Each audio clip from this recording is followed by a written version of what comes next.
Richard Stephen Valenzuela, or as he's better known as, Ritchie Valens, was a pioneer of early rock and roll and the first ever Latino rocker. Valens was born on May 13, 1941, in California, in the San Fernando Valley region of Los Angeles. Brought up at a very young age listening to Mexican mariachi, flamenco guitar, R&B, and jump blues, the exposure gave him a big interest in music, especially in making it. He was encouraged by his dad to take up guitar and the trumpet and got into drums later in life. His enamoration towards specifically the guitar got him to master the right-handed style of playing, despite him being left-handed. By middle school, he was bringing his guitar to school to perform and sing songs to his friends on the bleachers. At age 16, a local band, the Silhouettes, invited Valens to join the band after their lead vocalist left them, thus starting Valens' performing debut. Not much is known about Valens' time with the Silhouettes, other than the fact that they played at local parties and the such, and were very locally popular. They were popular enough to get tipped off to Bob King, owner and president of Delphi Studios, a small record label in Hollywood. Impressed by Valens' performance while he was playing with the Silhouettes at a San Fernando matinee, he invited Valens out to his home for recording an audition to his label.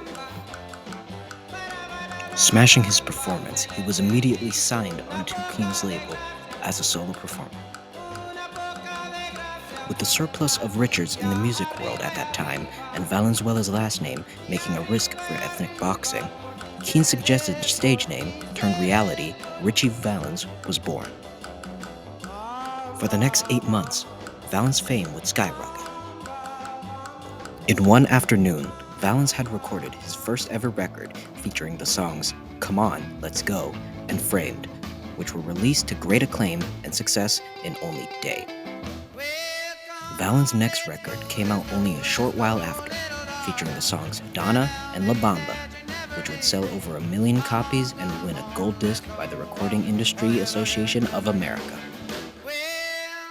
At only age 17, Valens was getting booked to many venues across the United States and was invited to perform on TV as well.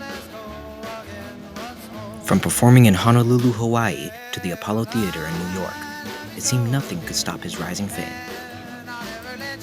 That was until only 8 months into his stardom and only 17 years into his life, on a private plane trip during the middle of the 5-act Winter Party Dance Tour, 3 of the acts, Buddy Holly, the Big Bopper, and Ritchie Valens, were all tragically killed as the pilot of their plane lost control in the poor weather conditions on their path to Fargo, North Dakota, and crashed the plane into a cornfield near Clear Lake, Iowa, leaving no survivors.